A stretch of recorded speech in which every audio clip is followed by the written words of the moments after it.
used to refer to the act of investing, and specifically investing in the stock market, as almost like an employee benefit to being a U.S. citizen. And I think when you have a brokerage account, that's like, all right, you're a senior employee. Like, you have gotten to a certain level. Like, all right, you're trying to unlock next level benefits here. Yeah, it's like making partner in a law firm. Like, now you own a piece of this. Club level. You got-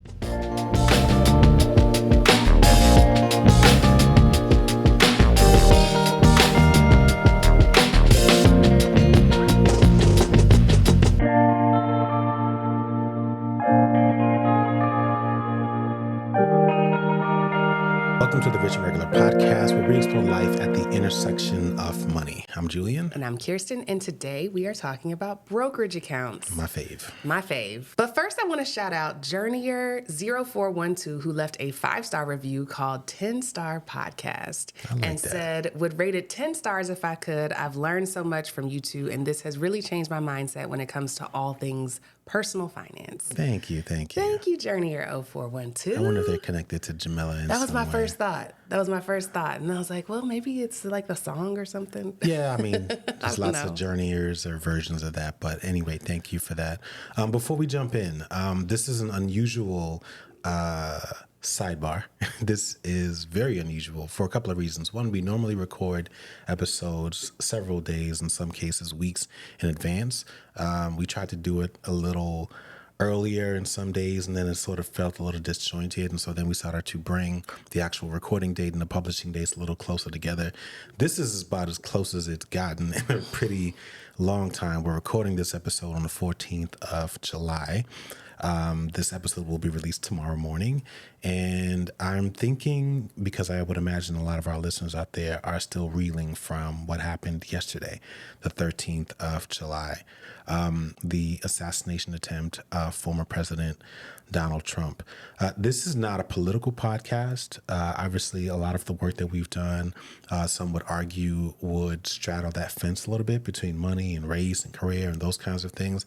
To my recollection, I don't know that we've ever discussed presidential elections or anything like that, like war or any of those things. But the reason why I bring it up is just for a couple of reasons. One, we're talking about brokerage accounts, which is obviously an investing in a financial topic. But because this also straddles the fence a little bit when it comes to just kind of worldwide affairs, and these kinds of things do tend to have some type of impact on the financial markets, one of the things that I would ask anyone out there that is listening is to really pay attention to this moment, not just from a mainstream media standpoint, but let's use this as a bit of an opportunity to see what kind of market reaction we see tomorrow morning. I think generally speaking, whenever there is unrest or the threat of war, think back to when, any number of conflicts, but when things first start, right, there tends to be a little bit of jittery, nature, hiccups, if you will, that happen in the stock market. I want you to use this as a bit of an opportunity to kind of think about that a little bit, train a little bit, read a little bit more, try to apply what you already know or learn something that you didn't quite know.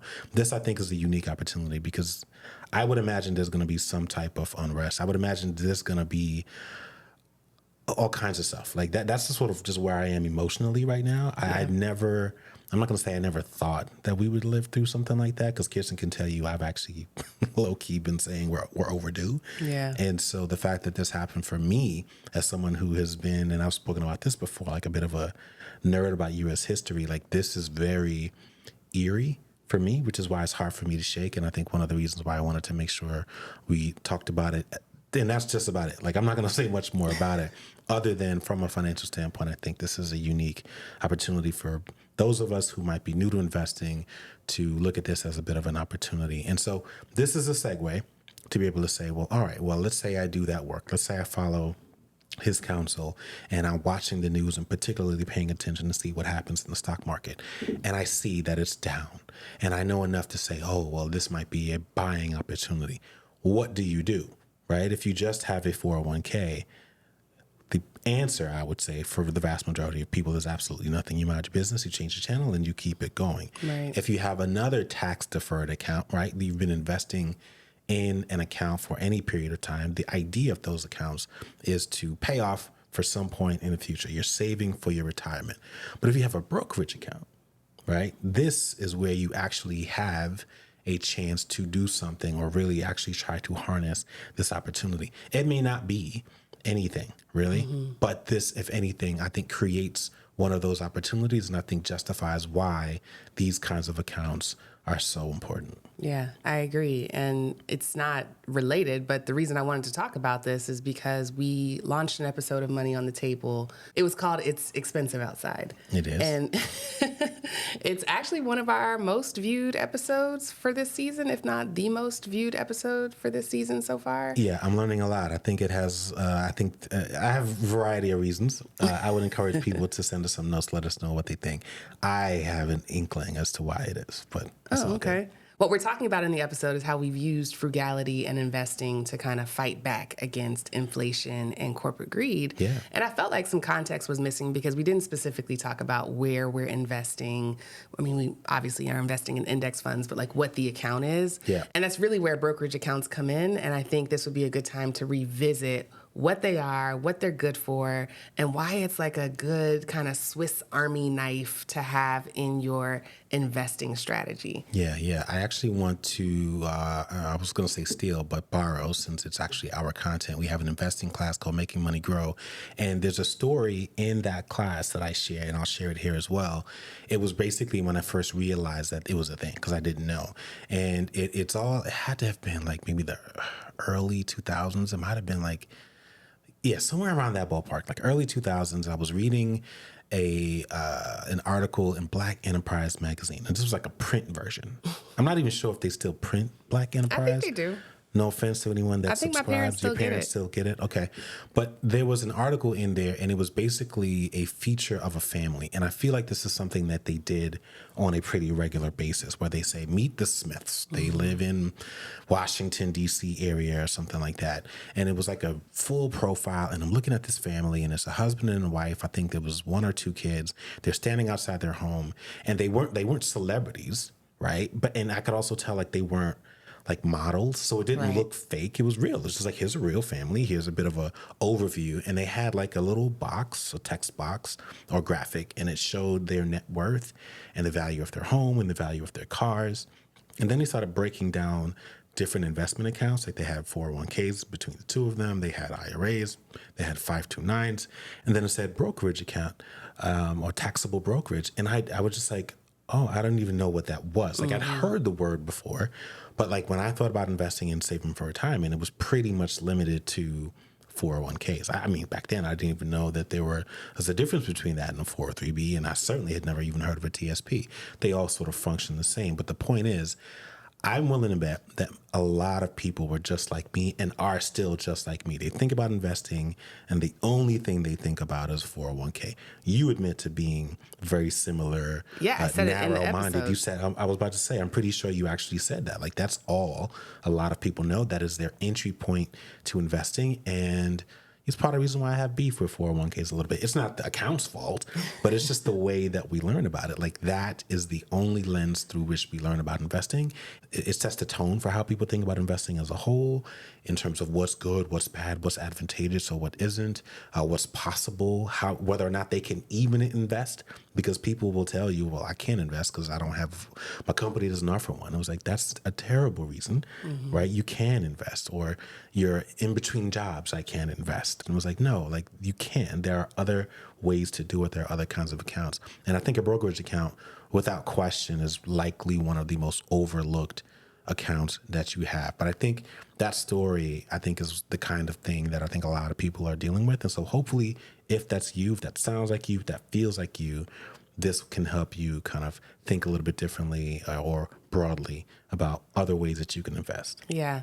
I was definitely in that crew of people who didn't realize that there were other types of investment accounts, and certainly that I would have access to them. Yeah. And that's how it was for a while. For a while, brokerage accounts were out of reach for the majority of Americans because they required these huge minimum balances, $20,000, $25,000 just to even have one. Yeah. Now, that has been changed since 2008-ish, since after the last Great Recession, but a lot of people just don't know because that's not how, there's not like a commercial for them.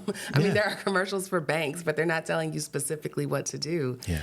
And on top of that, tax advantage accounts are a fan favorite. I think brokerage accounts are underrated because they don't have that tax benefit. You are investing with post-tax dollars. And so sometimes that scares people. I think people really appreciate where there's this extra opportunity to keep more of your money because you're paying less taxes. It's like finding out, you get free breakfast at a hotel or a free flight upgrade. Yeah. It's like an added perk. But I think it's important to say the difference between an incentive and a benefit that is inherent to the account itself. It's funny that you use that example because I can think of so many other areas in my recent memory and even in like our former professional life, because that was one of the problems that one of the hotel brands that we used to manage had. It was like so many people were accustomed to getting free breakfast at a hotel. Yes. That's it. So then when they went to a hotel that didn't have free breakfast, they was like, well, what's up with that? I thought breakfast was supposed to be free. Yeah, what is breakfast you got to pay for? Exactly. I don't want no parts of that, right? And so it's very similar with like these accounts. It's like if you can't also get a tax deduction from it, or if there's no match, it's like, oh, well, that's not investing, or I don't want to do that. That sounds like a terrible idea. I'd rather spend that money instead of saving it or investing it. And it's like you're kind of missing the point a little bit. And so hopefully we can kind of close that gap.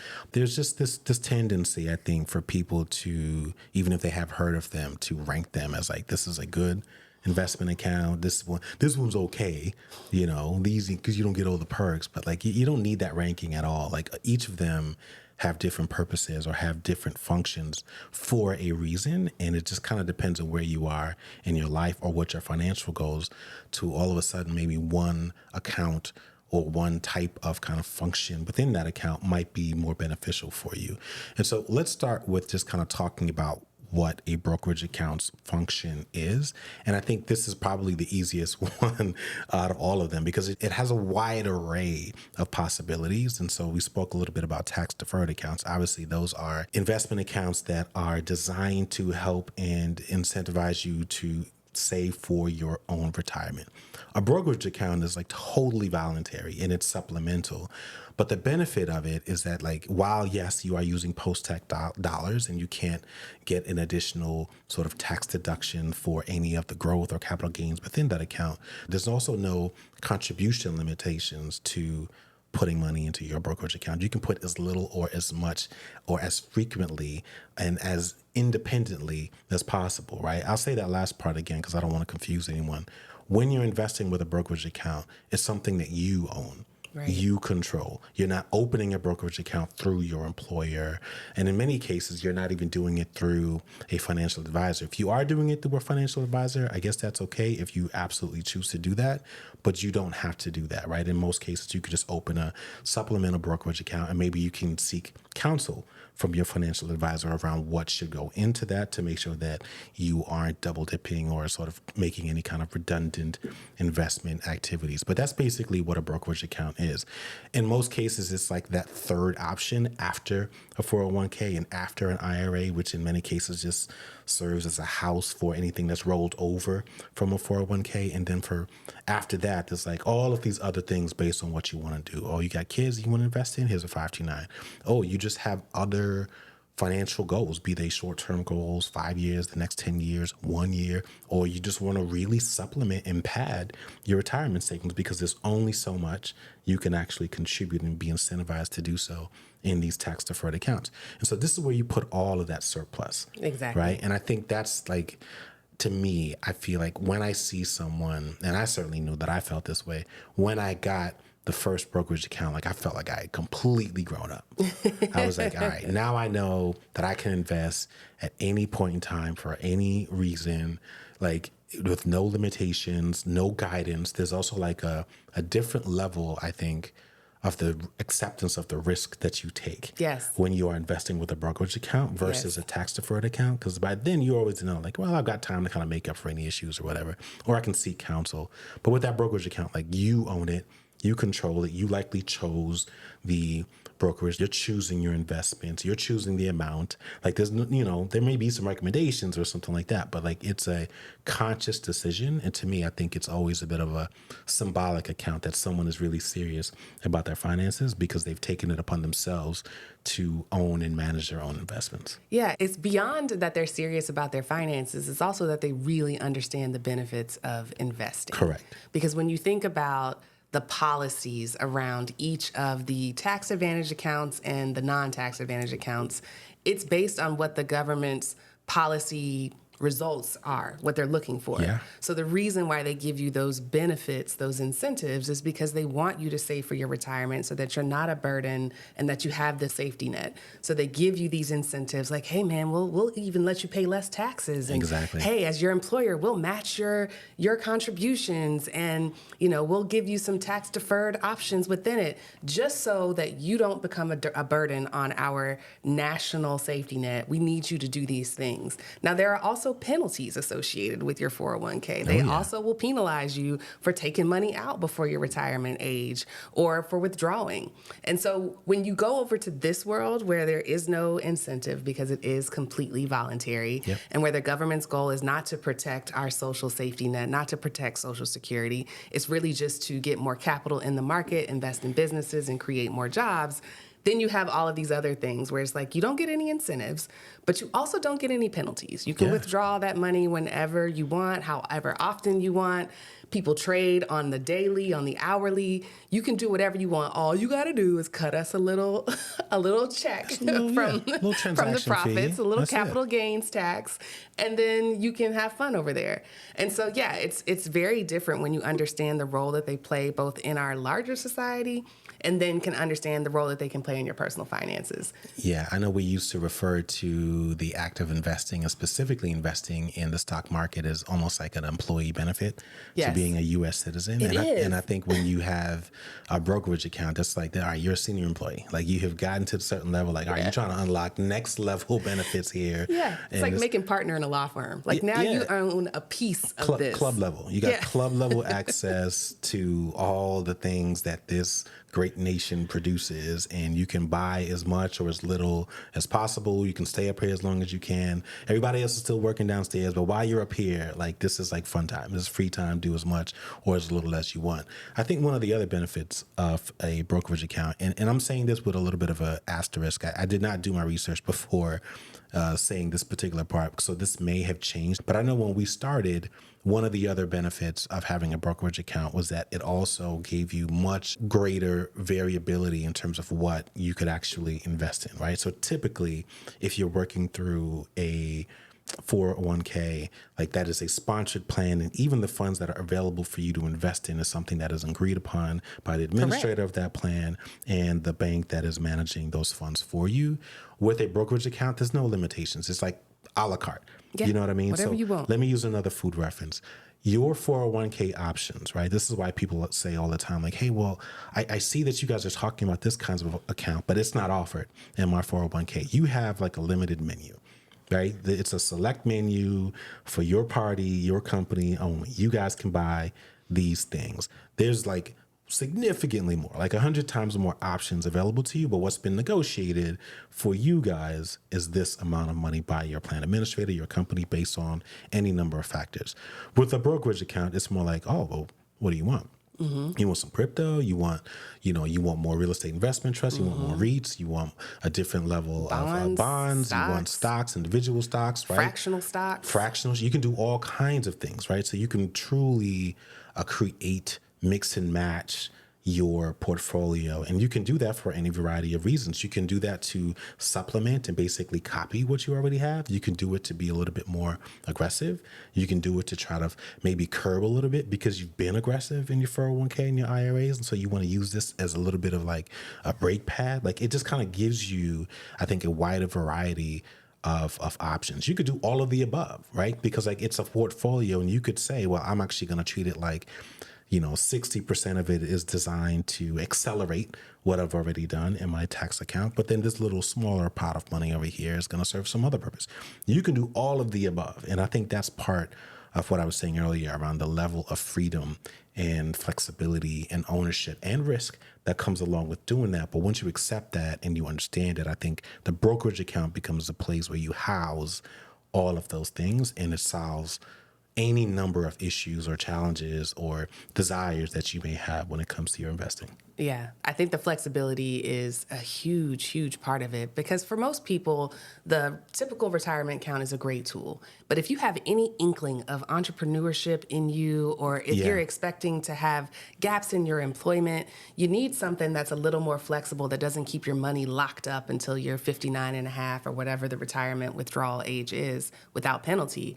And so the brokerage account gives you the ability to actually use your investments and take from them at points where you need them the most. Yeah. On top of the flexibility, the other benefit of a brokerage to me is the seamless access. I think for most accounts, you can log in and check your balances. You know, you might have to go through your employer like intranet or go through single sign-on through your whatever your home page is at work.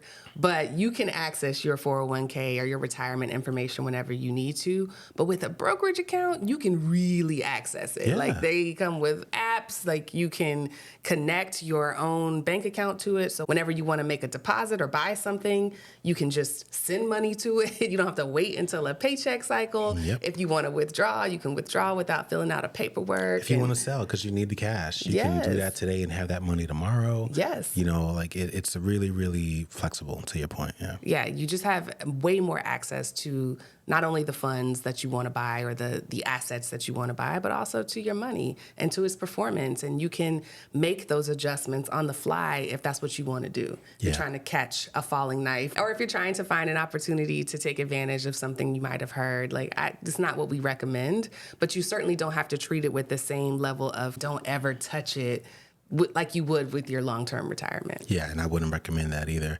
We did not intend, at least I didn't intend on talking about Robo Advisors, which are basically brokerage accounts that are managed using proprietary algorithms, right? We talk about that in our class, Making Money Grow as well. But I just want to be clear, because if you've heard about brokerage accounts and you've also heard about robo advisors, they are actually the same thing. The only difference is that when someone just says a brokerage account, they're just talking about a brokerage account where you can still invest by selecting your investments on your own.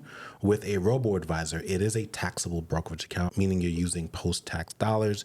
You're transferring that money to that brokerage account. But then the investment decisions are basically going to be made based on whatever criteria you've selected or based on what kind of fund or portfolio you've bought into, which differs based on the actual robo-advisor that you've done. But again, very similar to what I was saying earlier, when I see someone that has gone above and beyond to have a robo-advisor, it says a lot about them. I hate to generalize, but I kind of already know where they are, how they view the world to a certain extent, where they understand cost in most cases and why they might choose to go with a robo-advisor as a brokerage account versus doing it on their own, or versus a more traditional path where you're working with an in-person advisor. Not to knock them. There are certainly fee-only advisors that are out there and fiduciaries are out there, but it just sort of, I think, says something about who they are. We also have a robo-advisor. I haven't checked it in a while, but that to me is actually one of the benefits of it. I will say this, I wasn't too happy the last time. I think I got like a report and I was looking at it and comparing it to some of the returns, which had a similar sort of investment strategy. I was not as pleased with what I saw with our robo-advisor account, which was through Betterment, relative to what I saw in our standalone and what we had chosen on our own. Mm-hmm. But again, this is what I want people to do. Like, you owe it to yourself to be able to say, I've tried this and I didn't get the result that I want, or I didn't like what I saw. Doesn't mean it's bad. It just means, well, maybe we can dig a little bit more, right? Because it's never apples to apples. Ever. You know what I mean? Like, there are different costs involved. There are different investment allocations, et cetera. But I think this is all a part of the learning experience. And I think I probably said 4 different ways of this, but like, that's one of the things I really love and appreciate, because like learning and then knowing what it feels like and assuming full responsibility, I think unlocks a completely different set of lessons. And I think the brokerage account, more than any other, is the account where you're likely going to learn those lessons the most. It is. We talk about the purpose of income and we preach about it, and we say that the difference between flexibility and independence is the level of investment, is how often you're putting your money to work. And when you have high earners, or not even just high earners, but people who have this excess discretionary income, and they pat themselves on the back because they've maxed out their 401k, they're good savers, they've got discretionary money, whether it's, an extra $1,500 a year, extra $3,000 a year. and they just spend it because they have it. They YOLO it. They do whatever they want with it without considering this as an option. You really miss out on an opportunity to give yourself a coupon in the future because your money is growing on its behalf, and you can use that gain to offset costs later down the road. Yeah. And so it's something that I always want to encourage people to remember, that for most brokerage accounts, there is not a minimum investment balance. You can open some brokerage accounts with as little as $1. There are some, still Vanguard still has like a $3,000 minimum on like one or two of their options on their shares. I would start with Fidelity. Yeah. I don't think they even have a minimum amount. I don't believe. I was preparing to get into, the different options that are out there. Ally is another one. I think that doesn't have a minimum. But yeah, like they're very simple. I mean, it takes maybe 5 minutes to like open up an account. There's no check or application process. It's like signing up for an email address. It is. It's like, all right, I want to open up an account, right? And then after that, you connect it to your checking account, and they maybe do a little test, right? So it's like, all right, 1 penny going in, 1 penny going out. Everything approved. Did you get this email? Click on this link, verify this, and if you're ready to buy, you can buy, right? Like you can do it right then and there. And I think, it's, to your point, as little as $1, as little as $5. And I think people hear that and disregard it, but I actually think that's like one of the benefits, because you could say, to your point, like once you reach a certain point, and going back to the example of the couple, because like that's a very real thing, right? And I hear it all the time, and it's like the opposite of when I meet someone that says they have a brokerage account. But like when I meet that dual income earning couple and they think that everything is well and they're patting themselves on the back because they've maxed out their 401k, which, by the way, both of you do that for 10 years, 15 years, like you're solid, you'll be good anyway. But most people haven't hit that. But it's like year 3. Mm-hmm. They've done that and they get that raise. Maybe they get 2 raises and you don't see them add that supplementary account. It says a lot about them. And it says like there's supreme confidence in their abilities to maintain employment and to earn income at that level for another 10 years. They, in many cases, naively assume that whatever they're earning, however things are going, is going to be like that for the foreseeable future. And hopefully it is. Right. But if it isn't, you would really, really appreciate knowing that you had also carved out an extra $10,000, $15,000 a year. And it doesn't have to be every single year. It could be, we did $10,000 this year because we got a great bonus and we didn't feel like blowing it all on vacation that year.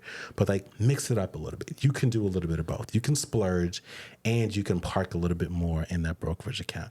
Or if you're really feeling froggy, like you can set up an automatic contribution to your brokerage account every month, or any frequency you want. I think you can even do it like every week if you want. It just kind of depends on the house. But like I think those things, that level to me shows a different level of commitment to your investing outlook and your financial life. And again, like I said, I've never met anyone who looked back and wished they invested less. Right. I've never heard anyone say that. Yeah, I've heard, I wish I had bought a smaller house. I wish I had bought a different car. I wish I hadn't blown all that money on that vacation because that hotel wasn't even really that great. I definitely hear a lot of people saying they bought too much house. I've never heard anyone say like, man, if I could do it all over, I would have invested in $10,000 less. And done something. Because it's liquid. Maybe it's because you wanted to go to the Beyonce or the Taylor Swift concert or something like that. Maybe. But like for the most part, like you always know, because it's in post-tax dollars, like if you want that money that bad, sell. Go get it. Go get the thing that you want. It's still yours. It's still yours, right? And you can do whatever you want. But it's more so like a commitment to me. It's very similar to like health. It's like the person who wakes up and takes the supplement and drinks the water every single day. It's like, no, this is what I do. It's just the new normal. And because you've been involved and engaged with your investing portfolio for that long, that it will do nothing but benefit you in the future. Yes. And we say future, but I still think people hear investing and they think a future that is 15 to 20 years away. Right. The future we're talking about could be 2.5 years away, 3.5, 4 years, 5 years. You could create a brokerage account just to buy a car that you know you're going to need, just to pay for a vacation that you want to take. You want to go see Beyonce in 5 years because I'm sure she'll still be touring. Like you can actually create a brokerage account. Instead of putting that money in a high yield savings account, you can put the same $100 in a brokerage account and invest it and maybe have enough to go VIP. You could use it to house cash that's been sitting dormant and that you're using to save up for a home, and maybe it's invested in like a bond portfolio or something like that, right? Maybe not a home. I'm just saying, like, Like, pick something more discretionary. what I'm saying is, let's say you needed to save up $50,000 for a house, right? And what are you going to keep $50,000 in cash? A lot of people In a do. savings? And I know a lot of people do. But what I'm saying is, you could easily take, let's say you hit that $25,000 mark and then you get to 35,000. You could say, you know what? I'm going to take a portion of this and actually invest it over here so that it's not losing out to inflation, right? You're losing your pricing power by keeping it in cash. And so now you might be able to go over here.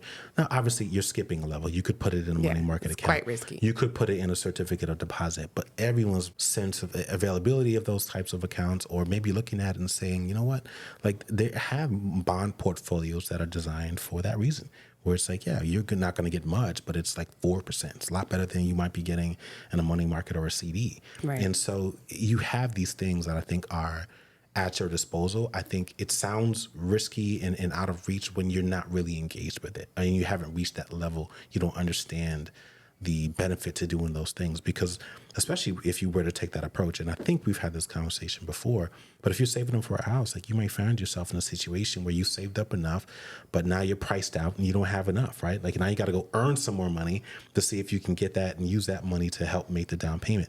Like when you do it this way and you've invested a portion of it, it just gives you a better opportunity to keep up with inflation, assuming you're dealing with that in the housing market that you're trying to get into. So it's just an option that you have available to you. But I think if nothing else, like it is like a supplementary account, multi-purpose for even like an emergency. You know, like it doesn't matter what comes up. You know, at the end of the day, you could always sell some shares, sell some stock, whatever, and use that to solve the problem or the shortfall of cash that you have in your life. And I think there's just a lot of confidence that comes when you have that. And the place where that confidence lives is your brokerage account in most cases. Yeah, I'm trying to think of a reason why one wouldn't get a brokerage account. There's not a reason for age, marital status, income level.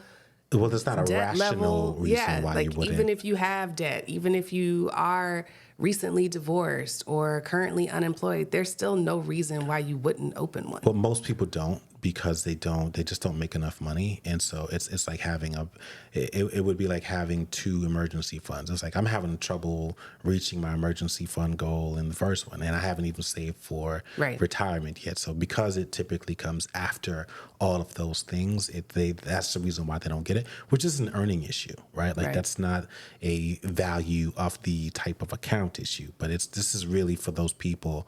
I think primarily, if I had to say who this conversation is for, it's for that couple, because we've met so many of them. They come in and they're doing great. Doesn't matter how old they are, young, old, but like they're just overconfident. They're overconfident, and they think that everything is going to go well, and they've got a plan, and they're dead set and focused on it. But like you could always use more money in the future. And I think you reach a point where you've got to ask, like, well, where does that money live? Where do you park it? You can't park it in a checking account. You can't park it in a savings account. You might even have already hit a baseline number with your 401ks. And so maybe you're not even funding your retirement anymore. Most people, when they're faced with that question, just say, all right, well, great. Now it's time to live. Now it's time to spend. Now it's time to buy. And that's cool too.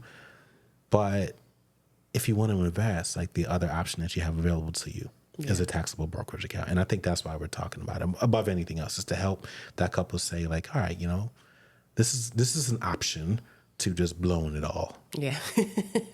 Yeah. I think in our class, we do a scenario where a couple making $75,000 a year has an additional $6,000 to invest after they've taken care of their, 401k, after they've done their living expenses.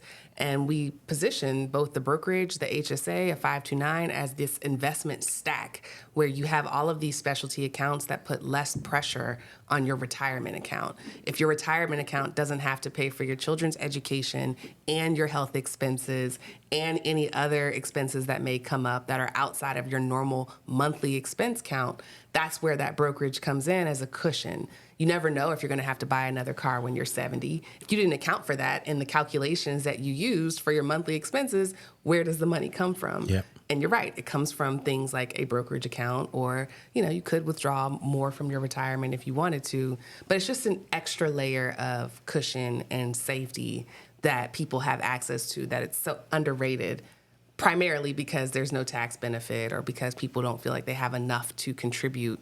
But I'm telling you, I remember I tried to make impulse investing a thing, kind of like impulse shopping, where it's like if you have ever walked through the checkout line at the TJ Maxx and grabbed a $10 coffee mug or, a set of nail polish, whatever they be having in that aisle, then you do have enough money to add to a brokerage account. You do have $10 here, $5 here. And again, you would be so surprised about how that compounds and how, in a couple years you can be looking up at a 5-figure balance that could be life-changing for you. It could be the thing that prevents you from going into credit card debt, or that allows you to cover an emergency or help a family member out or go to a funeral or pay for a funeral.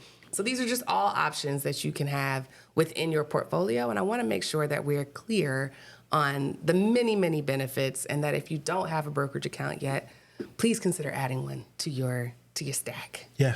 Last thing I'll say is, if you are a member of the FIRE community, you don't need to be reminded of this. A lot of people don't really think about it that way, but typically, obviously we're aware of the withdrawal challenges that are typically associated with tax deferred accounts. And so one of the reasons why people think like retiring early is practically impossible is because they can't wrap their head around, well, how do you fund the years before you retire? Let's say you retired at 45 years old. How do you get access to that money since you can't safely withdraw it and I don't want to pay the 10% fee? And so how do you get that money between year 40 and years 59 and a half? And so what most people who are actively pursuing financial independence do, they either find other income sources that can help fund and replace their actively earned income up until they reach that age. But some other people create what's called a bridge account, right? So let's say you have been investing from the years 20 to 30. You reach a certain amount where you can at some point consciously say there's enough in the tax deferred account to where if I don't touch that money anymore, then I can just let that continue to compound on its own until age 59.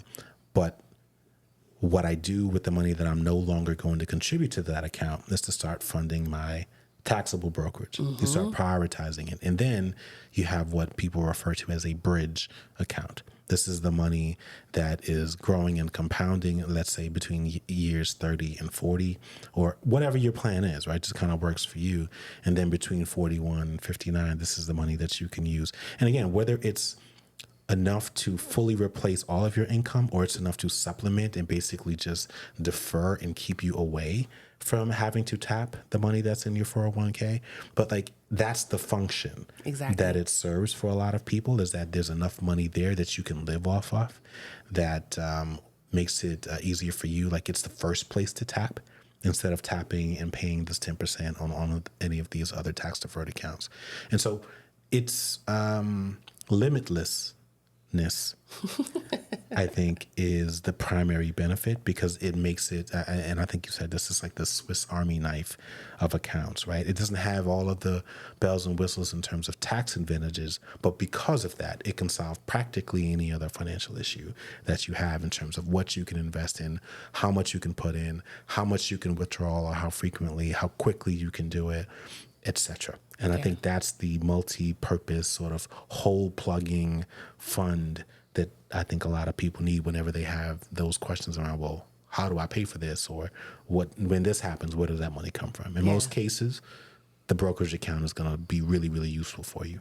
Yeah, it to me, it's like the pinnacle of the American experiment. That's what I meant when I was referring to club level. If you give people freedom of choice to do things that are both good for them and bad for them, how often do they choose the things that are good for them without incentives that we pay for, right? Like that's what the government's trying to figure out. They want you to save for retirement, so they give you the incentives. There's this other thing that can do the same thing, but they're not going to give you an incentive to do it, because let's see if you really want to do it. And it's kind of like it's a weird mind bleep. I did not want to make this a data-driven conversation, and I think we're probably getting ready to wrap. But the last time I checked, and I'm going to say this data was from like Vanguard, like it was painfully low. Like the percentage of people who have brokerage accounts was like very, very low. It was, I'm pretty sure it was single digits in the U.S. Yeah, it was like 4 or 5% the last time I checked, and that would have been like a couple of years ago. And again, that was like a snapshot based on a pretty prominent financial institution, but it's not a lot of people. I get it. I understand it, why it's a bit of a challenge. But I'm hoping that if you're listening to this podcast, you either have the intent and or the ability. And hopefully we have like nudged you enough, like spoken about enough life scenarios to be able to say, you know what, I'm going to do this today. Even if I can only invest like $20, I'm telling you, like the way that you view that $20 is going to be very different from the set it and forget it automatic withdrawals that your 401k are doing for you. Like that conscious decision, I think in many cases unlocks a level of investor IQ and responsibility. It fortifies. It does. Yeah, it does. And even if you are about to experience one of your expenses dropping, I know we get excited when something goes away. You pay off a credit card or you no longer have daycare, that car note's finally taken care of. Mm-hmm. Consider carving out a fraction of that boost for a brokerage account. I know you probably already got goals for that money. If you're anything like us, you know exactly when something's going to be done and off your books and you already have plans for it. But if you don't have a brokerage account and you're not currently investing outside of your employer-sponsored retirement account, consider carving out, just a percentage. If not all of it, then just, 10, 20, 40% of whatever discretionary income you have that can go into this brokerage account. Yeah, I love it. All right, y'all. Well, thank you for listening to another episode of the Rich and Regular podcast. If you like what you heard, leave a comment below and keep the conversation going, or leave us a 5-star review on any of your favorite podcast platforms. We will see y'all next week. If you like videos like this and want to see more, make sure you click subscribe and turn on notifications.